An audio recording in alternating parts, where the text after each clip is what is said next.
Dober večer, cenjene gledalke, spoštovani gledalci.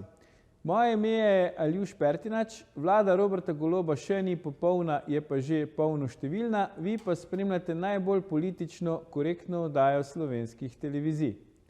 Bo kmetovanje na Barju sploh še dovoljeno? Spoznajmo barjanskega okarčka, dnevnega metulja iz družine pisančkov, ki pa je na žalost zelo slab letalec in zato v svojem življenju le redko kdaj zapusti travnik, na katerem se izleže. Posledično spada med 15 najbolj ogroženih vrst metuljev na svetu. To je verjetno tudi razlog, da so ga na Ministrstvu za naravne vire in okolje izdali uredbo, po kateri prepovedujejo košnjo, sečnjo, gnojenje in tako naprej na nekaterih območjih Ljubljanskega barja. Seveda o tem kmetov, ki tam kmetujejo, predhodno niso obvestili. Ali bo kmetijstvo dovoljeno na Barju še naprej, tega ne vemo, ampak saj veste, lahko se tolažimo s tem, da bomo gledali metulje in da bomo jedli hrošče. Sedaj pa se lotimo 102. oddaje legendarne 6. sezone Faktorja na TV3. Resnica boli, komentarji še bolj. Danes bomo za vas komentirali sovraštveni govor. Resno? Kaj za vraga je sovraštveni govor? Predsednik vlade Robert Golob Tavbi, prvi svojega imena, in ajatola 8. marca Nika Kovač sta uvedla pojem sovraštvenega govora. Kaj za vraga to pomeni, se bomo pogovarjali z našo stalno komentatorico Normo Marijo Brščič. Norma, dobrodošla v Faktorju. Živjo. Norma, če malo obnoviva, ko bi rekel, osnove. Zakaj je recimo po tvoje sovražni govor zdaj spet na višku prioritet vladajoče politike in pač tistih, ki to vladajočo politiko podpirajo? Mislim, da je to vedno pride ven, takrat, ko nimajo kaj bolj pametnega za početi in se odločajo, da bodo preganjali namišljene sovražnike. Prvi na liniji smo pa vsi, ki razmišljamo in ki si upamo kaj povedati, ker bi nas radi prestrašili in utišali in sicer na tak način, na tak perfiden način, da se bi mi bali razmišljati, da ne bi slučajno prizadeli čustev od kakšnih ljudi ali pa da ne bi se kdo počutil diskriminiranega zaradi našega diskurza in potem se pravzaprav naše izvajanje, kar želimo povedati, kar bi recimo normalen človek povedal v 2 stavkih, potem pa, ker moraš vse te stvari upoštevati in biti nediskriminatoren in vse vključujoč in vse razmišljujoč in obravnavati in pač vse primere, potem iz tega rata cela klobasa in to vse skupaj ni ničemur več podobno. In največja stvar je, da kljub temu, da se lahko še zelo trudiš igrati po njihovih pravilih in upoštevati vse njihove najnovejše pravila, kako bi se moral izražati in kako je najbolj vključujoč način izražanja, še vedno lahko, seveda, če se ne strinjajo s tem, kar ti v resnici poveš, še vedno najdejo nekaj, zaradi česar se ti obesijo in ti težijo in iz tebe srkajo življenje na milijon načinov, ki jih imajo zdaj na razpolago in prizadevajo si, da bi imeli na voljo še več načinov, kako bi nam lahko grenili življenje. Zdaj, predlagam, da si zdaj pogledava posnetek, na katerem pač, kot sem rekel, ajatola 8. marca Nika Kovač pač v bistvu upelje, saj za nas navadne smrtnike, ki prej tega nismo poznali, ta pojem sovraštvenega govora v javni diskurs. Poglejmo.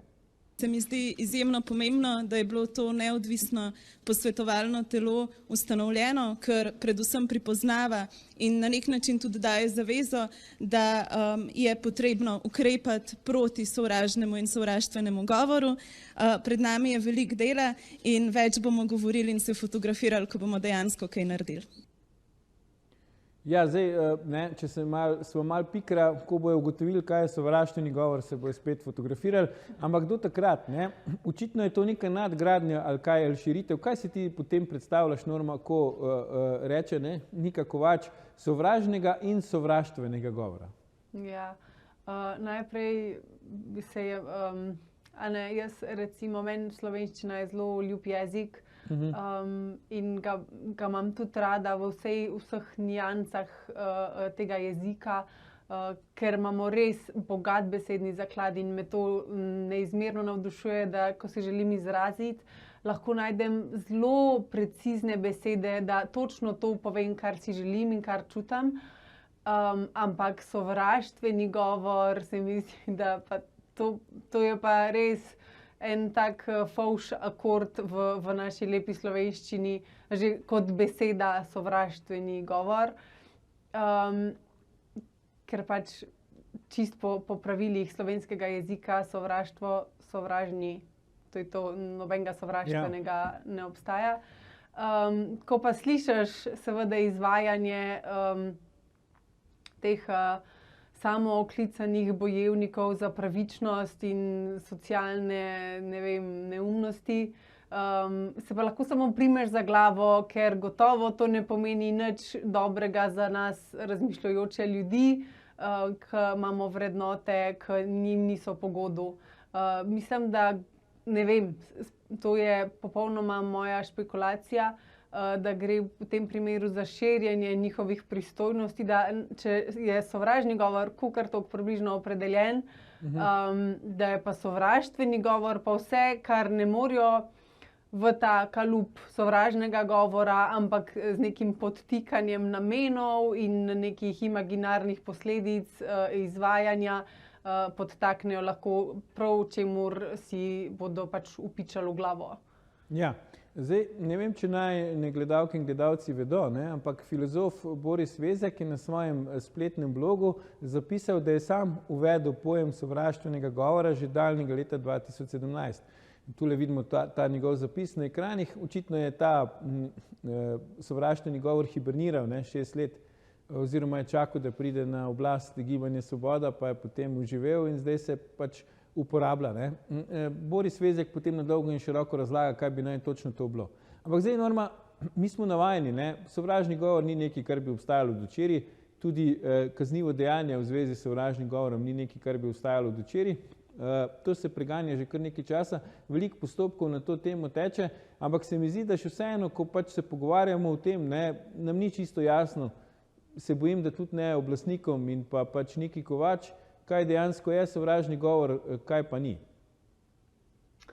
Ja, meje sovražnega govora se mi zdi, sploh glede, ko poslušam izvajanje teh samooklicanih borcev za nesovražno družbo ali kakorkoli se pač jim zdaj po novem reče, v bistvu vedno pride do tega, da se oni ne strinjajo s človekom, ki nekaj pove, in potem namesto, da bi z argumentom oziroma protiargumentom spodbijali to, kar je povedal, oni želijo kar ga obtožiti, to je sovražni govor, ti si, ne vem, fašist, ti si diskriminatoren, in na ta način se jim ni treba ukvarjati pač z dejstvi, ki so bila mogoče navedena, ampak lahko pač diskvalificirajo sogovornika brez kakršnekoli brez kakršnegakoli argumenta.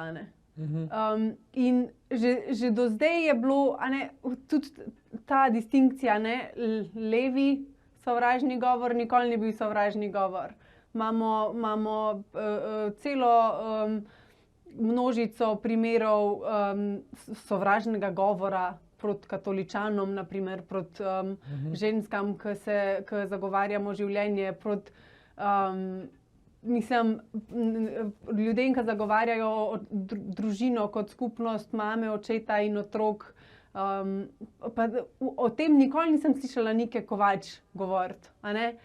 Motijo pa, če rečeš, pač otrok potrebuje mamo in očeta, to pa je za njo sovražni govor. Če pa rečeš, ljudje, ki mislijo, da je družina mama, oče in otrok, jih je treba vse pobiti, to pa noben spet ne bi obsodil, da je to sovražni govor. Se pravi, to se mi zdi en ključen element tudi sovražnega govora v načinu, kako se to izvaja pač pri nas. da je zelo ta dvojni standardi. A ne? Če rečeš karkoli proti Pedrom, takoj sovražni govor, če rečeš kaj proti ciganom, ekonomskim migrantom, količini nasilja med ekonomskimi migranti, to takoj je to sovražni govor, če pa z najhujšimi zmerljivkami po katoličanih, to pa ni noben sovražni govor, ampak svoboda govora. Mogoče reče, ja, ni bilo glih lepo, ampak nič hudega. Ta dvojni standard se mi zdi, da je tudi zelo pomemben pri sovražnem oziroma tudi najbolj sovraštvenem govoru. Ja, a se da po tvoje te dvojne standarde upravičiti s tem, da so mogoče te skupine, ki si jih tudi ti navedla, da so pač to neke ranljive skupine, da so to neke manjšine, pač, ki morajo uživati neko posebno zaščito, že zato, da so res lahko dejansko enakopravni z nekim večinskim delom populacije? Recimo. Ne, mislim, da je njihova naloga kot manjšina, da pač se prilagodijo državi, ki jih financira. Mislim, da je tudi namen, zakaj prideš v državo, potem pa želiš tam, da si nekaj posebej obravnavan, pa da te morajo vsi financirati, pa da morajo vsi paziti na to, da tvoja čustva ne bodo prizadeta. To je meni čist mimo logika. Jaz imam kar nekaj znancev, recimo s faksa, ki so šli po svetu, v Švico, v Veliko Britanijo, v Nemčijo. Noben ni zahteval, da bi tam se vsi njemu klanjali pa njegova čustva spoštovali, ampak je bil on, ki se je naučil jezika in pač si prizadeval biti koristen tisti družbi, službi, podjetju, kamor se je, ne vem, ali šel študirati ali pa zaposlil. In mislim, da je to način, kako greš ti, če greš nekam drugam. Ne? Lahko grejo pa vsi ti ljudje, ki se tukaj pri nas ne počutijo dobro nazaj, odkudar so prišli, in če se jim zdi, da jim bo tam bolje, ostanejo enostavno tam. Ampak ponavadi ljudje pridejo za boljšim življenjem k nam, mi jih sprejmemo, jih financiramo, jim damo socialna stanovanja, jim damo socialno podporo, vse, in potem na koncu dobimo pa nehvaležnost, pa zmerjanje nas, zato ker ne skrbimo dovolj za njihova čustva. Halo? Kje je pa kakšna hvaležnost tukaj, pa mogoče, da bi se naučili jezika? Mene še vedno me stisne, ko se spomnim, ko sem bila recimo v osnovni šoli, pa ko so prišli, pa so čistilke bile priseljene, pa so 30 let že živele tukaj. A še vedno, ko si jo vprašal, neki ni tako najbolj osnovna slovenščina, ti ni znala povedati po slovensko. Tista neka spakedrana. Ne verjamem, da se bo zdaj naučila, če še do zdaj nisem, pa vseeno predlagam, da si vzamemo krajši premor. Tako da ne nama uiti, gledalke, gledalci se vrnejo po oglasih, ko nadaljujemo s komentiranjem, kaj za vraga je sovraštveni govor. Ostanite.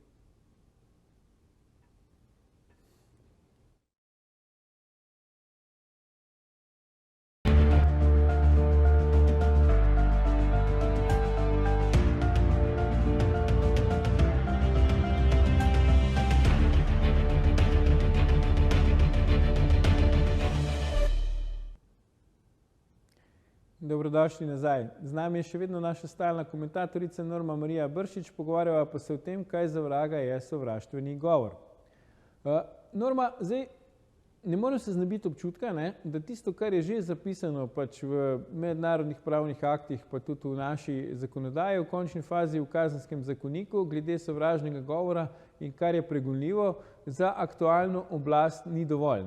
Zdi se mi, da pač oni na vsak način želijo razširiti ta pojem sovražnega govora, uvaja celo ta nov termin, sovraštveni govor, ki očitno ni jasno definiran. Pač imamo enega filozofa, ki pravi, da se je on to spomnil pred 6 leti, ampak nihče za to ne ve. In zdaj bi radi širili. Zdaj, če pogledava midva, kaj je recimo v Kazenskem zakoniku, ne to, naslednja stvar, skratka, kaj v Kazenskem zakoniku piše glede sovražnega govora, vidimo, da imamo kar nekaj odstavkov v členu, vse je lepo navedeno, obrazloženo, tako da tukaj kakšnih posebnih dilem ne bi smelo biti. Zakaj recimo ti misliš, da to, kar tu piše za aktualno oblast, ni dovolj in da bojo ščitili, če se malo pohecava, svobodo govora na ta način, da bomo čedalje manj javno govorili? Ja, zato ni dovolj, zaradi tega, ker vseeno je ta 297. člen je že tako zelo omejuje svobodo govora, ampak je tukaj recimo še en moment čustveni, kako se ti čustveno počutiš, ko nekaj poslušaš, a ne? Ker to zaenkrat še ni pregonljivo. Je pa sovraštvo tudi pač nekaj, mislim, da mogoče bodo šli v to, kako se ti počutiš, a ne, ali ti občutiš, da je človek, ki je nekaj povedal, to povedal s sovraštvom, ali se je pač tebi intimno zdelo, da je bilo to izrečeno s sovraštvom, ker mislim, to so že potem take flance, da se proti nečemu tako absurdnemu pač ne moreš več sploh normalno boriti oziroma se proti temu prizadevati, ker je potem pa totalno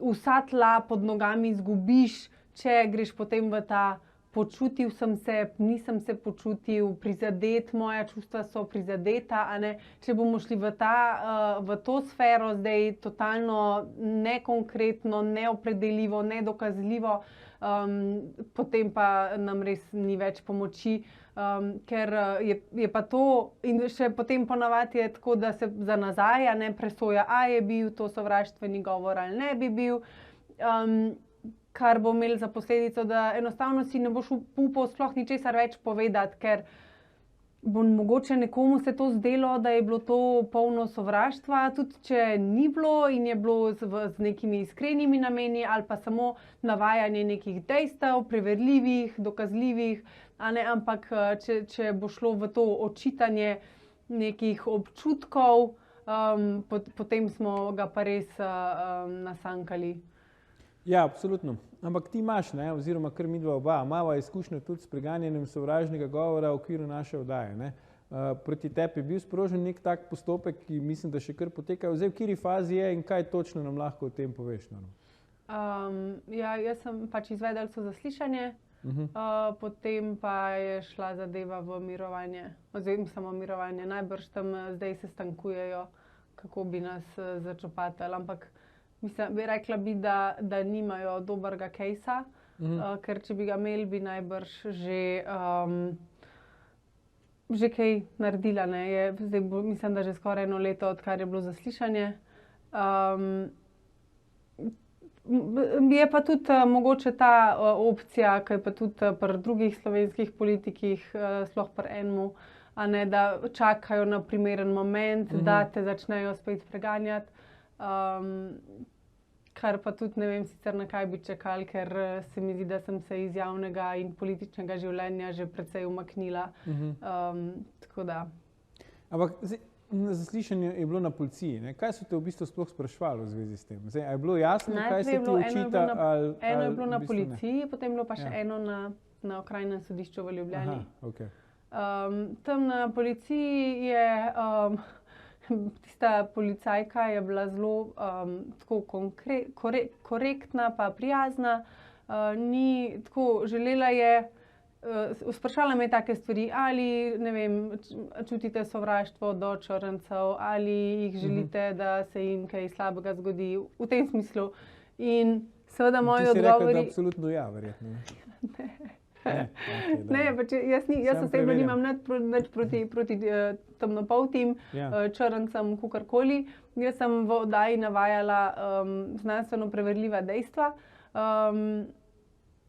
Se pravi, na policiji se ti je zdelo korektno. Kaj pa pač na sodišču se to isto ponovilo? Ali na sodišču so pa šli še bolj v detajle, pa kdo je to rekel, pa kdo je ta znanstvenik, ki je to utemeljil, odkot sem povzela te navedbe, tam so te moje citate mi prebrali in me spraševali o njih, kaj si mislim, če se mi zdijo diskriminatorni, žaljivi, sovražni, ne. Jaz še vedno mislim, jaz nisem tam nič rekla, kar ne bi bilo res, uporabila sem politično korektno terminologijo, ker ne pristajam na to, da bo meni nekdo določil, kako smem ali ne smem govoriti. Vse, kar sem povedala, je res, ničesar pač nisem se nič zlagala ali izmislila. So pa to neprijetna dejstva, ki ne pašejo v narativ. Vsi smo enaki, vsi smo prijateljčki, ni nobenih razlik med rasami. To pa seveda zagovornikom teh narativov gre v nos in mislim, da je bil tudi to razlog, da so se potem spravili name. Zdaj, recimo, ko praviš, zdaj pač glede teh čustev, ne? Recimo, če nekdo meni reče, da, ne vem, da sem puklast, ne? Se pravi, imam slabo telesno držo, pa sem puklast, ne? A to zdaj je sovražni govor ali ni?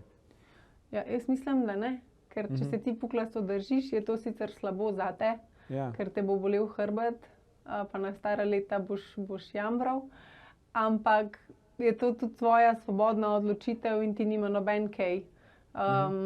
In tudi, če meni nekdo reče, da sem grda, ali pa da sem grdo oblečena, ali pa da barva moje šminke ne paše tenu moje kože, ali karkoli, je to izključno in samo mnenje od enega človeka. Lahko se s tem mnenjem strinja veliko ljudi, ampak to je samo to mnenje, a ne? Dokler ne gre tukaj za kakšne, ne vem, vse puklaste bomo pobili ali pa vse ženske, ki se neprimerno šminkajo, bomo ne vem, kaj z njimi nekaj naredili. Do takrat so to izključno samo osebna mnenja, s katerimi se lahko strinjamo, ne strinjamo. Jaz se lahko počutim, kakor se pač počutim, ampak to so samo čustva.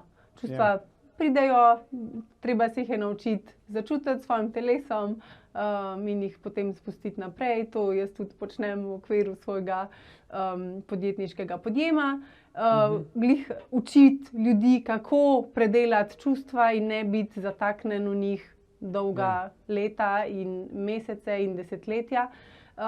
In potem, ko enkrat pač to je čustvena zrelost, čustvena inteligenca, če hočeš, kako živeti v svetu, kjer ne bodo vsi skrbeli za to, da se boš ti dobro čustveno počutil. To je naloga staršev ob majhnih otrocih, da poskrbijo za to, da jih naučijo čustvovati. Če pa meni nekdo pri 25, 30 pa starejših letih reče, da se pa zelo prizadeto počuti, ker je pa nekdo na televiziji nekaj rekel, ali pa ne vem, ali pa v žlahti. Se pa vprašam, kaj je s tabo narobe, da ne zmoreš iti preko teh občutkov.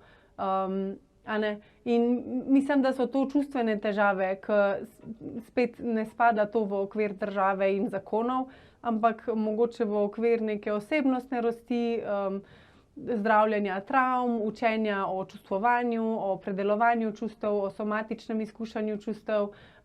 In mogoče bi v to smer raje zapeljali ti samooklicani social justice warriorsi, kako opolnomočiti ljudi, kako se soočati z neprijetnimi čustvi, bi bilo to veliko bolj koristno za našo družbo, da bi malo ljudi opolnomočili na čustvenem področju, kako se z neprijetnim svetom soočati na en konstruktiven način, ne pa samo, da kričiš, tisto me je užalilo, to me je prizadelo, slabo se počutim, ne vem kaj, vsi drugi morajo skrbeti za to, da se bom jaz imel fino. Veš kaj, Norma, se bojim, da avtorjem termina sovraštveni govor niso ravno midva nek merilo ali pa benchmark za to, kaj je sovraštveni govor, kaj pa ni. Ampak recimo, če zdaj karikirava, kaj se utegne zgoditi. Zdaj vemo, da vsaki karkoli reče, Niki Kovač, ona to dojema kot napad nase. Recimo nekdo gre pač mimo nje po cesti in ji recimo reče, poglej se, kakšna bajsa si. Zdaj verjetno bo ona to karakterizirala kot napad nase, takoj bojo sledile neke pač prijave na policijo, objave na družbenih omrežjih in potem na koncu fajtamo dalje in tako naprej. Ampak kaj se bo zdaj zgodilo? Bo zdaj pač priletela od nekod ta neka pač mnenjska ali miselna ali kakšna že pač besedna policija in bo rekla, poslušaj, to pa je sovraštveni govor, zdaj pa boš zaradi tega kaznovan. Ker kako si ti predstavljaš recimo ta borba proti sovraštvenemu govoru, karkoli že to je, kot neke vrste preventiva?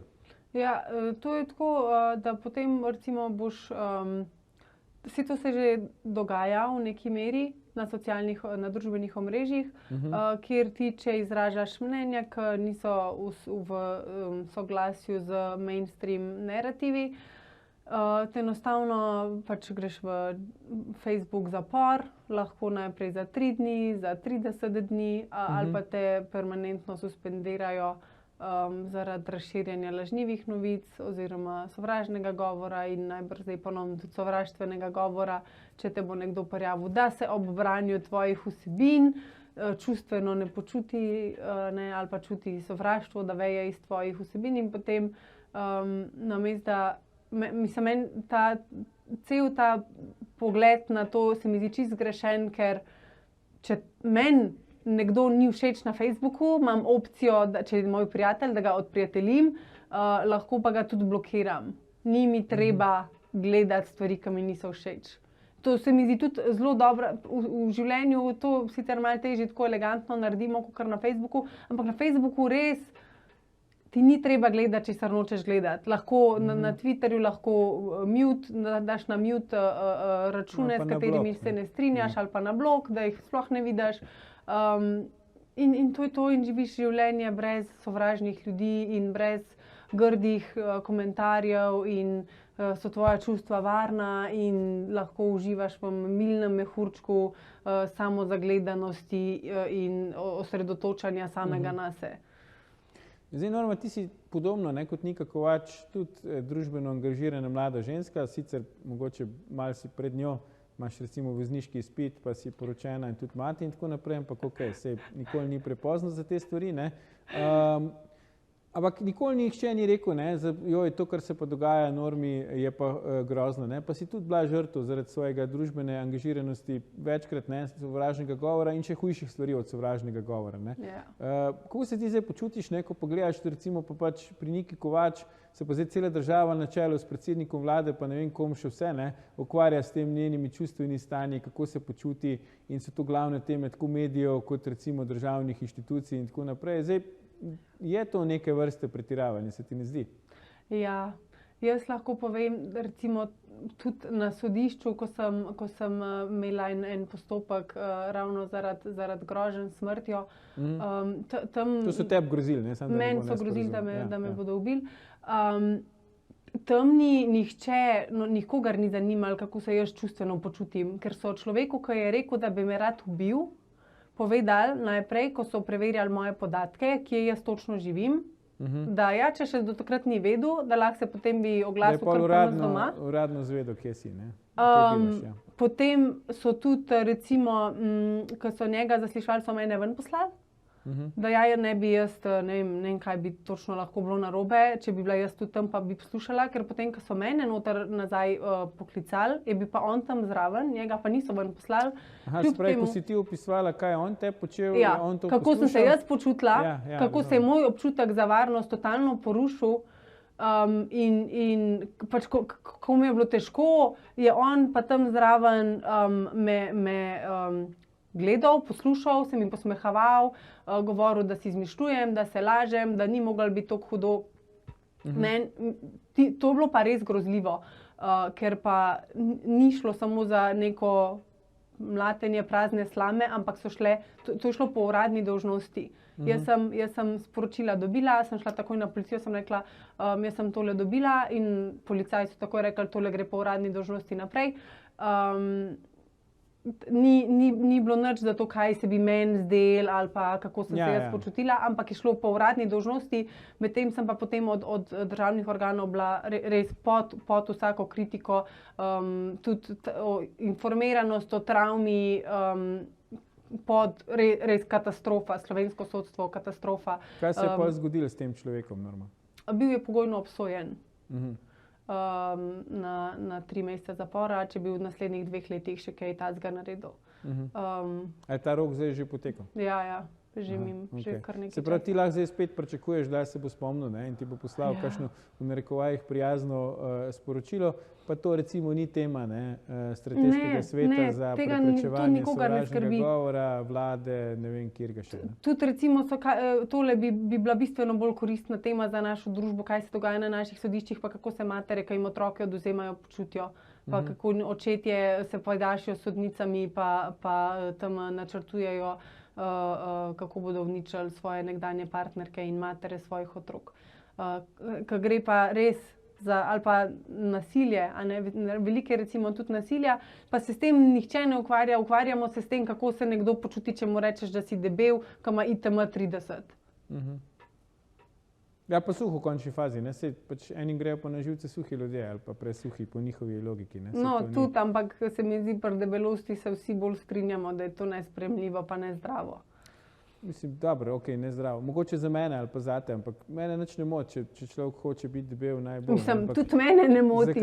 Zakaj temu ne bi mogli tako reči? Vsak, ja, točno, lahko tudi. Vsak reče to, kar si misli, pa zaradi tega ne bom se skrival kot ali pa šel jokat na drevo. Ampak Norma, zdaj, kaj ti misliš, a bo to nek PR štos, ne, se pravi, to spet neka dimna zavesa, pač, ker vladi ne gre tako, kot si je zamislila in so zdaj našli spet neko kost za glodanje v smislu sovražnega oziroma sovraštvenega govora, pa pač z tega ne bo nič, bojo malo se dobivali na tem strateškem svetu, malo modrovali in tako naprej, kakor tudi druge stvari vidimo, pod te vlado predvsem tečejo, ali misliš, da bo iz tega kaj nastalo, ne? Ker vendarle se človek vpraša, ne, zakaj ob vseh ljudeh, ki bi lahko bili člani tega strateškega sveta ali pa celo teh, ki so, je predsednik vlade ravno Niko Kovač izbral, da ona to vodi, ne? Zdaj, ne, če pustimo ob strani to, da kakšne izkušnje ima z vodenjem, do zdaj nam ni znano, kakšne izkušnje ima s strateškimi zadevami še manj. Vemo, da se pač neki strokovno se s tem vprašanjem ni ukvarjala, saj do zdaj ne, ljubiteljsko ja, ampak takih nas je mogoče še veliko v Sloveniji, ne. Zakaj je ravno njo izbral, da bo to vodila? To kaže na to, ne, prvič, da ima ali predsednik vlade neke čudne standarde pri tem, drugič pa na to, da vseeno jim ta PR-ovski ali pa vidik pač odnosov z javnostmi jim je pri tem zelo pomemben. Mislim, da je bila Nika izbrana zato, ker po principu negativne selekcije pride na vrh vse, kar je najslabše, najmanj razgledano, najmanj inteligentno, najmanj v končni fazi tudi lepo za pogledati, če že nič drugega ne. In ravno s takimi ljudmi se je fino obkrožiti, zato da lastno nesposobnost prikriješ. Tej vladi, kot si že omenil, ne grejo stvari ravno po planu, njihove visoko leteče obljube so se zelo hitro izkazale za neke stvari, ki jih ne bodo uresničili. So uresničljive, ampak oni jih niso sposobni uresničiti. In zato, da svoj plenty of nothing prikrijejo, pa potem ti spini z razno raznimi naključnimi ljudmi, ki si izmislijo lahko, kar tako potegnejo iz zraka nek problem in ga napihnejo in naredijo iz njega nekaj, s čimer se mora ukvarjati cela država, zato da seveda se spet delovnim ljudem, oprostite izrazu, serje po glavi, da to miselno policijo že nas želijo počasi pripraviti na to, da ne bomo smeli nič več povedati, da se bomo tudi bali razmišljati, ker že misel, v mislih se začnejo vsi zločini, tudi sovraštveni govor in sovražni govor in vsi ostali.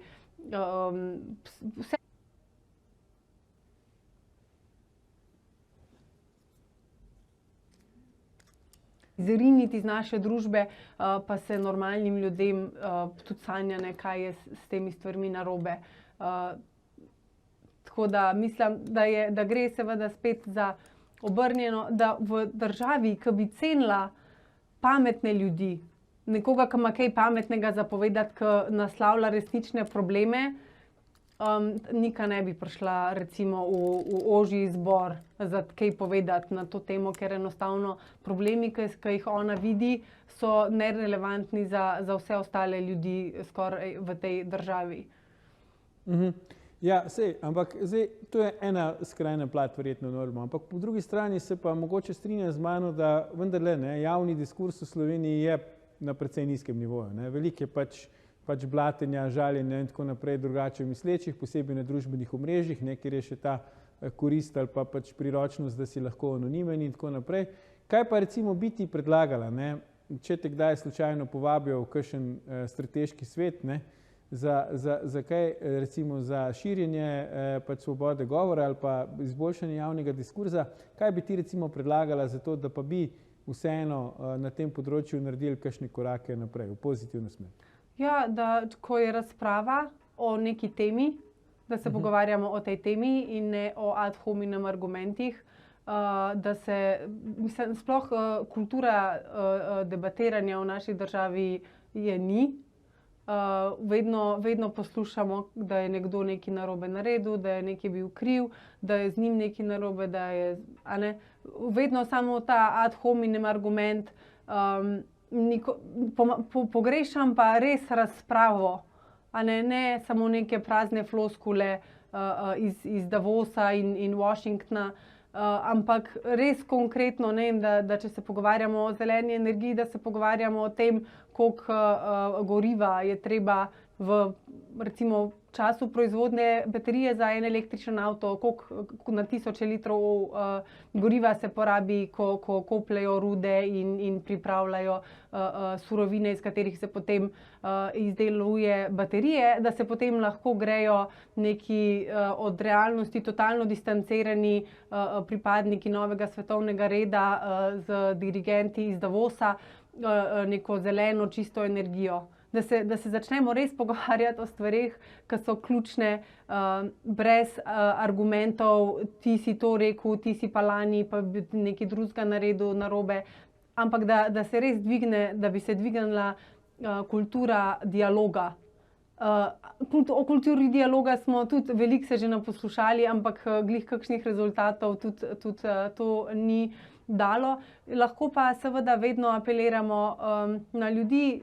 Vsak se lahko odloči, da se bo, ko bo govora o določeni temi, držal teme in ne ljudi, in se bomo pogovarjali o argumentih, ne o ljudeh ali stvareh, ampak da bo ta debata nas nekam pripeljala na neko skupno, če se da, seveda, na neko skupno točko, kjer bomo lahko tudi različni pogledi nekako našli način, kako sobivati.